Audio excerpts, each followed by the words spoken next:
Grace, such an interesting twist in your life, basically. Your image was that of a very powerful, successful stylist. You were there to voice your opinion to all of these girls who wanted to get into the fashion industry. But behind all of that, you just weren't happy within yourself. What was happening in your own life? I did an article recently for the You magazine, which is like a love letter to women. It's an apology. I feel like I've got to... after I did a lot of TV, and I did it because... my mum was very broken. She had an eating disorder, and I just wanted to achieve success because she was broken. She was failing at life. And I felt it was really, really important for me to succeed as a marker of as she got worse and worse. So I ran into TV, I ran into fashion, kind of not really thinking about other women, just thinking about this desperate need for me to make my life right while it was all basically sort of falling apart behind the scenes. And you sort of roll on. I fell into the biggest shows on TV, which were Top Model and then X Factor, over 1 year. And I'd never done anything in TV before. And it was a real baptism of fire. And I was too busy to kind of really think about what I was doing because TV is a very fast-paced industry. It was very easy to put me in that kind of fashion, hard-faced, like po-faced fashion critique kind of person.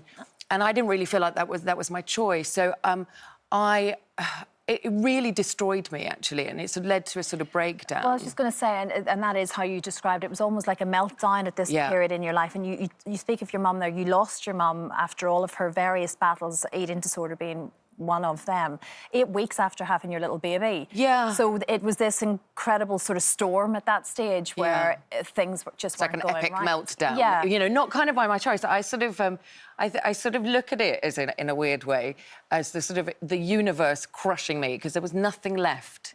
There was no career. I'd moved out of London. I'd had a baby, and then my mum died 8 weeks later. So the foundations of who I'd built my personality on were just gone. And then I had to kind of rebuild all of that in a way. And I look at it as a chance to do it as a better person. Yeah. So off the back of that, when we say about your harsh critiques, and there were many, you'd be very honest to these young girls. I mean, you regret an awful lot of those comments now, do you? I don't regret the comments. You talk about saying sorry almost, but is that part of that apology almost? Well, I think I want to talk to women on a wider level of about... You know, at the time when I was doing TV and I was doing fashion, I hadn't had a child. I didn't know what that does to your body and your self-esteem and your confidence.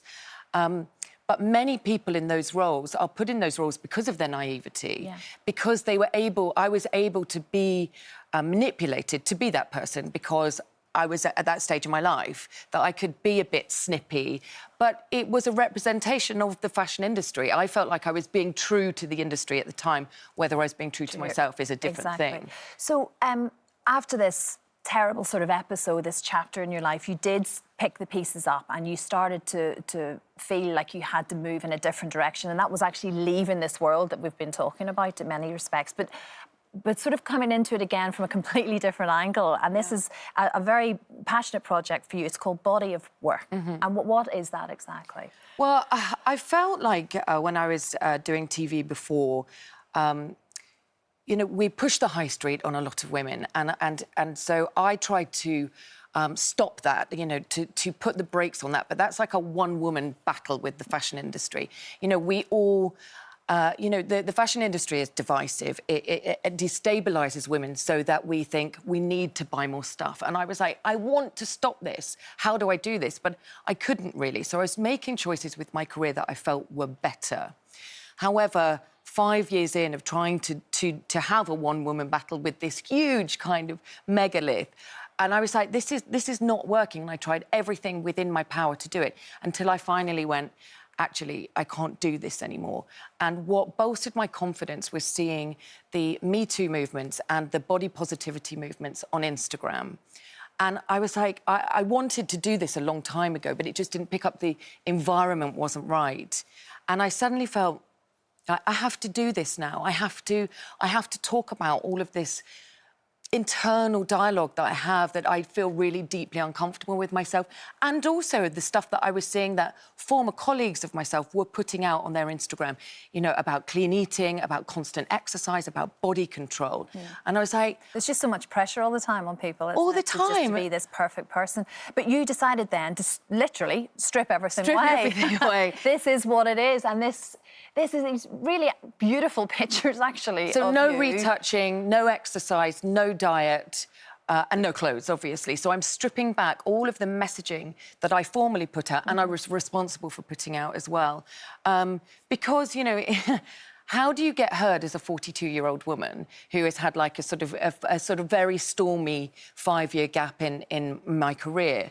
And I was like, well, you know, if we're a kind of Love Island obsessed culture, it's the biggest show on TV.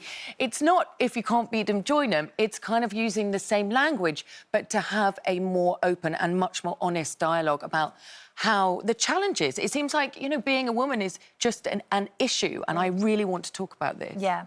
So as you say, just trying to talk about the photoshopping and all of that. Yeah. This is you as you are, and actually, clearly, you're very happy in your own skin, I think. Oh at this God, stage, no, Grace, no, after, or absolutely not. No, this is the point, and I have to do this journey for myself, and I get lots of women asking me if they can get on board somehow, and I desperately want to do that. But this time, if I'm going to be dealing with women's imagery, I have to do it with full responsibility. I have to know what I'm dealing with. It can't be just this one very narrow image of what women look like. Yeah, of course. It's being honest, isn't it, basically?